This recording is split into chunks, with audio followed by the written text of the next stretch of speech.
इस वक्त हम लखनऊ में हैं और फ्रेम में जिस तस्वीर को देख रहे हैं मुझे नहीं लगता है कि ज़्यादा इनके बारे में बताने की ज़रूरत है, लेकिन फिर भी बता देता हूं कि ये वही आरिफ हैं जो सारस को लेकर के पूरे देश में नहीं बल्कि पूरे विश्व में वायरल हुए थे। अच्छी मीडिया संस्थानों ने इनको कवर किया था।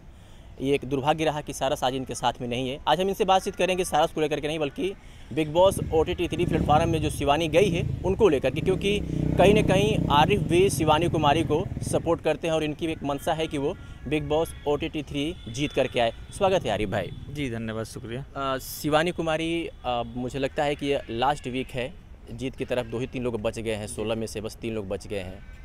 क्या कहेंगे पहले, उसके बारे में फिर बाद में बात करते हैं आपसे। सबसे पहले तो जिस तरह गांव से एक गरीब परिवार से, छोटे परिवार से धीरे धीरे मेहनत करके टिकटॉक पे पहले वायरल हुई, उसके बाद टिकटॉक बंद हो गया, फिर जो है यूट्यूब और इंस्टाग्राम इन सब पर वायरल होकर, और उनके पापा भी नहीं हैं, उनके मामा थे, उनका भी देहांत हो चुका है। तो बहुत ही मुश्किलों का सामना करते हुए जिस तरह की एक गांव से, छोटे से औरैया ज़िले के छोटे से गांव की लड़की जो है वो वहां तक पहुंची, वाकई ये सराहनीय है। और जहां तक मेरा ख्याल है शिवानी कुमार इस वक्त जीत कर ही आएंगी। जीत करके आएंगे? जी जी, हम लोग का पूरा सपोर्ट है। क्या किस तरीके से सपोर्ट आपने किया है शिवानी को? मतलब लोगों से, जो हमारे जानने वाले हैं, जो मेरे भाई हैं, बहन हैं, जो हमको फॉलो करते हैं इंस्टाग्राम पे या यूट्यूब पे, जहाँ तक हमारी बात पहुँची, सबसे अपील करते हैं कि जो मेरे चाहने वाले हैं वो शिवानी कुमारी को वोट करें। जब वो बिग बॉस के घर में गई तो वहाँ पर भी वहाँ के लोगों ने भी, जो कंटेस्टेंट से जो वहाँ पे घर के अंदर थे, उन लोगों ने कहा कि शिवानी एक ड्रामेबाज लड़की है, ड्रामा पाखंड तैयार कर रही है जीतने के लिए, गांव देहात से आई है, तो नहीं लगता है कि वो जीत करके आएगी। और ख़ास करके कुछ लोगों ने भी बाहर भी, मतलब बिग बॉस के घर के बाहर भी, यानी यूपी की बात कर लिया जाए तो उसे ट्रोल किया। क्या कहेंगे कि क्या वाकई वो पाखंडी लड़की है? नहीं, ऐसा कुछ नहीं है, पाखंडी नहीं है। अब शुरू से उनकी जर्नी आप लोग देख सकते हैं, जिस तरह छोटे से परिवार से, तो उनका ब्लॉगर के नाम से मशहूर हैं, ब्लॉग करती हैं, तो हर एक चीज़ का ब्लॉग उनके यूट्यूब चैनल पे है। पहला ब्लॉग कब से बनाई, फिर उसके बाद धीरे धीरे जैसे स्ट्रगल करती गई वो। और जो बाहरी लोग ट्रोल करते हैं, जब लोग कोई मशहूर होता है, कामयाबी पहुँचता है, तो जलने वाले लोग तो हमेशा ही मौजूद रहते हैं, ट्रोल करने वाले। बिल्कुल जी। अभी हाल ही में कोई एक लड़का है जो नाम जिसका अमित मिश्रा है, अब वो बता रहा है कि कुछ दिन पहले से हमारी वो रिलेशनशिप में हम लोग कई महीनों तक रहे हैं, वो हमारी गर्लफ्रेंड है, मैं उसका बॉयफ्रेंड हूँ। शादी के लिए घर वाले आज भी इंतज़ार कर रहे हैं कि शिवानी की हाँ कब आएगी तुम्हारी, ताकि हम उसकी शादी करें। तुम बताओ कि अभी तक क्या रिस्पॉन्स आ रही है? उनके बारे में क्या कहेंगे कि वो कह रहे हैं कि क्यों भी अब शिवानी कुमारी हमारा साथ क्यों छोड़ रही है? क्लियर करें, क्या कहेंगे उनके लिए? जहाँ तक हमको पता है वो शायद किसी एल्बम में या वेब सीरीज़ में वो काम किए थे उनके साथ। वही सब फोटो दिखा के फालतू बदनाम कर रहे हैं। जो प्यार करता है वो इस तरह किसी को बदनाम नहीं करता। बिल्कुल जी बिल्कुल। ये जिसे आरिफ भाई ने बताया कि जो प्यार करता है वो बदनाम नहीं करता। मुझे भी ऐसा लग रहा है कि अगर आप किसी से मोहब्बत करते हैं तो पब्लिसिटी इस तरीके से उनको ऐसा नहीं करना चाहिए था। जब वो बाहर आती है तो उसमें बातचीत करना चाहिए। हाँ, उसे घर वाले या उनके मिल के बात हो सकती थी। तो एक पब्लिसिटी के लिए वो ड्रामा रचे हुए हैं, ऐसा कुछ नहीं। वो सिर्फ वेब सीरीज़ या किसी एल्बम में काम किए हैं जिनका फोटो वो वायरल कर रहे हैं। अच्छा, उन्होंने वो अभिषेक कुमार को भी बता रहे हैं कि अभिषेक कुमार इस पूरे गेम का मास्टरमाइंड है, उसने मुझे शिवानी कुमारी से अलग कराया। ऐसा हो सकता है? ऐसा कुछ नहीं है। अभिषेक भाई बहुत अच्छे आदमी हैं। वो उनका चैनल पूरा सोशल मीडिया वही देखते हैं, मैनेजर समझ लीजिए या कुछ भी समझ लीजिए, पूरा सब वही देखते हैं अभिषेक भाई। तो अभिषेक भाई जब पूरा देखते हैं तो जाहिर सी बात उसको जलन होगी। बिल्कुल कि अगर अभिषेक भाई ना वहाँ होते शायद मैं देखता होता या मैं ही मैनेजर होता, कुछ भी सोच के, इस वजह से उससे जलन करता होगा वो। अच्छा, चलिए ठीक है। एक और गोरखपुर के सांसद और भोजपुरी अभिनेता रवि किशन के बारे में आप जानते होंगे। वो जब बिग बॉस के घर में गए तो सीधे किसी और को कुछ ना कहते हुए सीधे रवि किशन ने शिवानी को टारगेट किया और उन्होंने कहा कि तुम्हारी जो भाषा है गाँव की, तुम्हारे ज़िले की जो भाषा है वो बहुत मधुर है, बहुत प्यारी है।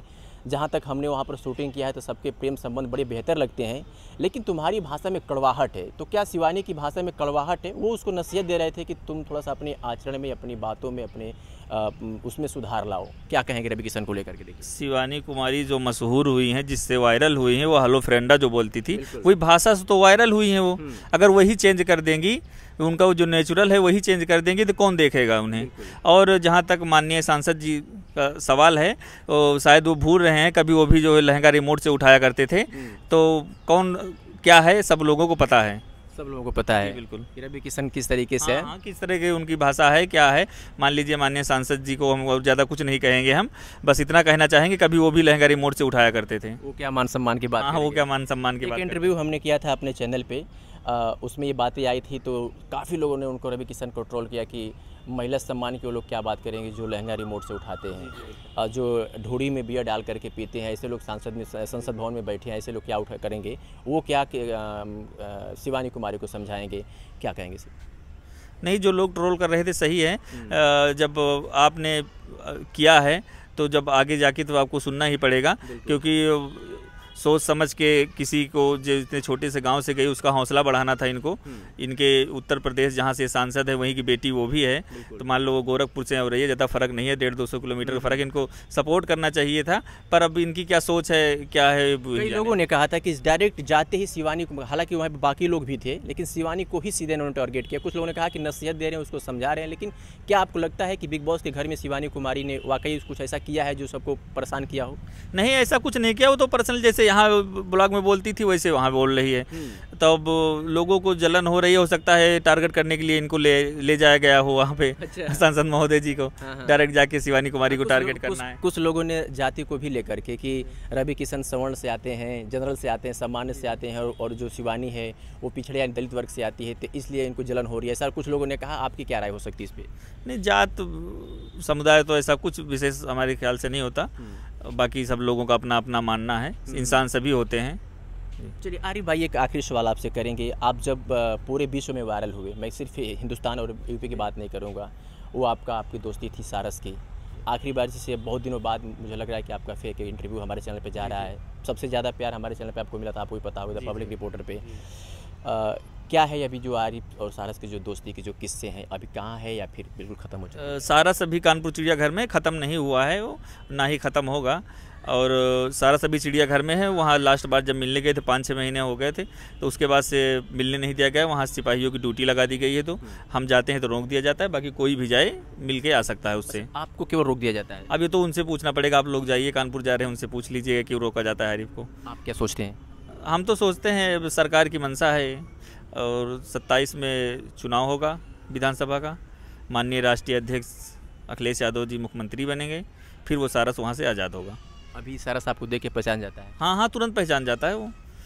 आवाज़ सुनने पे बहुत लोग यूट्यूबर लोग जाते हैं वहाँ पे माइक लेकर, तो हमको कॉल करते हैं, उसमें हम बोल देते हैं, जैसे माइक वहाँ तेज़ से तो वो इधर उधर देखने लगता है, वो तो आवाज़ से ही पहचान जाता है। आप कैसे उसको मैनेज करते हैं, उसकी यादों को? अब यादों क्या, मजबूर हैं। अब ऐसा कुछ नहीं, नियम है कुछ वाइल्ड लाइफ का। तो जैसे हमारे पास से ले गया था उसको, तो बोला गया था कि वहाँ क्वारंटीन करेंगे 15 दिन, उसके बाद उसको आज़ाद कर देंगे। कहीं भी जाए या जिस ज़िले में ज़्यादा सारस रहेंगे वहाँ ले जाके छोड़ देंगे। कुल मिला के उसको बंद नहीं करेंगे हम वहाँ। उनका कहने का मतलब था बंद नहीं करेंगे, उसको छोड़ दिया जाएगा, पर ऐसा कुछ हुआ नहीं। उसको जो है अभी क्वारंटीन करके अब तो चिड़ियाघर में शायद हमेशा के लिए प्रस्ताव कोई पास हो गया है कि वो हमेशा से कानपुर के चिड़ियाघर में ही रहेगा। क्या उम्मीद है कि सारस फिर मिल सकता है आरिफ को? मिलेगा, जब 27 में सरकार चेंज होगी तो वो आज़ाद किया जाएगा। वापस नहीं मिलेगा क्योंकि वो राजकीय पक्षी है। हाँ, उसको पकड़ा नहीं जा सकता, किसी के अधीन नहीं किया जा सकता, उसको आज़ाद कर दिया जाएगा। उसका जहाँ दिल करेगा वहाँ आ जाएगा, रहेगा। चलिए, बातचीत करने का बहुत शुक्रिया। हमारे साथ आरिफ थे, इन्होंने हमसे बातचीत की 3-4 मुद्दों पर। क्या प्रतिक्रिया होगी कमेंट करके बताइएगा। बहुत बहुत शुक्रिया।